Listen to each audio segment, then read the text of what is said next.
जब इंसान को मिला है मनुष्य देह, तो इस जन्म के ऊपर मनुष्य जीव को गर्व करना चाहिए, क्योंकि बार बार ये मनुष्य शरीर प्राप्त नहीं होता। जो आपकी विचारधारा ऐसी हो कि बार बार यह मनुष्य जन्म प्राप्त हो जाएगा, तो यह आपकी भूल है। क्योंकि जीव 84 लाख जन्म भटक करके आता है। अब 84 लाख जन्मों में हम भटक करके आए हुए हैं और आकर के मनुष्य देह भगवान ने दिया है। लेकिन जब 84 लाख जन्म के बाद में मनुष्य देह प्राप्त हुआ, उस समय हमने भगवान से कोई वादा किया था, भगवान को कोई प्रार्थना की थी और उनको वचन दे करके हम ऐसे मनुष्य देह को लेकर के संसार सागर में आए हैं।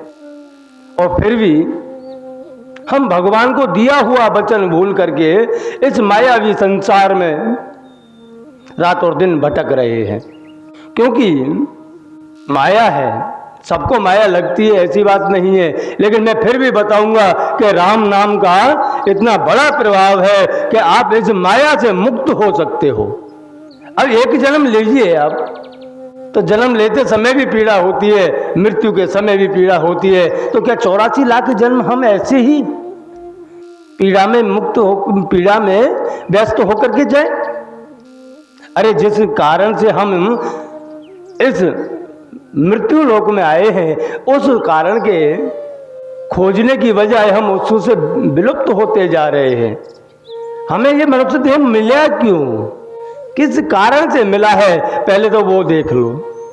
वैसे मैंने देखा है कि शास्त्र कहते हैं कि जब जीव माँ के गर्भ में होता है, उस समय उसकी कैसी दशा होती है। आप खाली कल्पना कीजिए। मेरा सभ्य समाज, मेरा शिक्षित समाज सामने है और मैं उनको यही बता रहा हूँ कि आप ऐसा ना हो तो सोनोग्राफी करके देख लेने का माँ के गर्भ का। माँ के गर्भ में जब बच्चा होता है तो वो उल्टा होता है। अब माँ कुछ भी खाए, खट्टा खाए, तीखा खाए, फीका खाए, सब उसके ऊपर जाता है, बच्चे के ऊपर। वहाँ कितनी पीड़ा होती होगी, क्योंकि ये चमड़ी है। उस समय बच्चे के ऊपर चमड़ी भी नहीं होती। जब माँ के गर्भ में होता है तो उस समय बच्चे के शरीर पर चमड़ी भी नहीं होती। और उस पर अगर कोई तीखा मिर्ची वाली चीज़ हम ज़्यादा स्वादिष्ट खाएंगे तो सब उसके ऊपर जाती है, तो उसको कितनी पीड़ा होती होगी।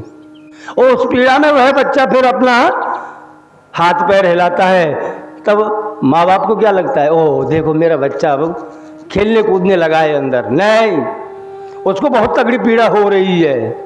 उस पीड़ा को आभास करते करते वह जीव माँ के गर्भ में ही भगवान नारायण को बचता है। परब्रह्म परमात्मा को वही याद करता है कि प्रभु अब मुझे बचा लीजिए, इस नरक में से मुझे निकालिए, आप जैसा कहोगे मैं वैसा ही करूँगा।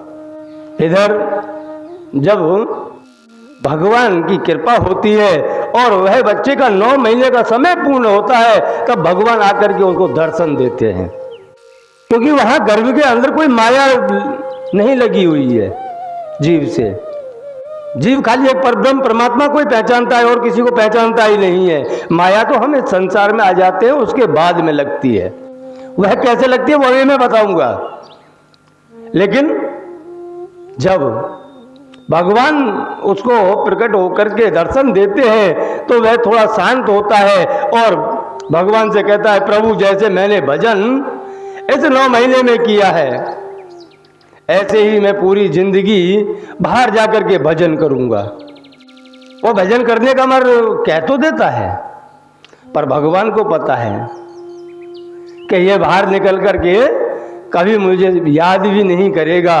तब भगवान कहता, तुम 24 घंटे की कहते हो ना कि 24 घंटे भजन करूंगा, जा मैं तुम्हें इसमें छूट देता हूं, क्योंकि बाहर की माया की मुझे पता है कि बाहर कितनी माया है, सब भूल जाते हैं मुझे। लेकिन मनुष्य जीव 24 घंटे में 21,600 बार श्वास लेता है और वह श्वासोश्वास भजन करने का वचन दे करके आता है। पर मेरे दयालु प्रभु कहते हैं कि तू श्वासोश्वास भजन नहीं करेगा तो भी चलेगा, पर जो मैं शरीर तुझे दे रहा हूं उस शरीर में रहने के लिए तो खाली 10%, 10वां भाग भी तो मुझे भजेगा तो भी तेरा कल्याण हो जाएगा।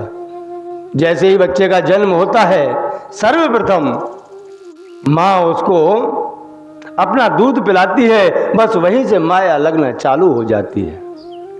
और वह माया वहां से लगना चालू हो जाती है तो वह भगवान को भूल जाता है और माँ धीरे धीरे उसको सबको बताना चालू करती है कि ये तेरा काका है, ये तेरा पापा है, ये तेरा दादा है। वह माया में इतना लिप्त हो जाता है कि परब्रह्म परमात्मा से दिया हुआ वचन स्वयं भूल जाता है कि मुझे क्या करना चाहिए। नहीं, परब्रह्म परमात्मा ने कोई कम शक्तियां नहीं दी है मनुष्य को, अतः शक्ति दी हुई है, लेकिन वह माया में लिप्त होकर के भगवान को ही भूल जाता है। और जब भगवान को याद करने का समय आता है तब वह खेल कूद में निकाल देता है। जैसे जैसे बड़ा होता जाता है माया उससे ग्रसित होती जाती है और उस माया में वह स्वयं किस कारण से इस पृथ्वी लोक में आया है वह भूल जाता है।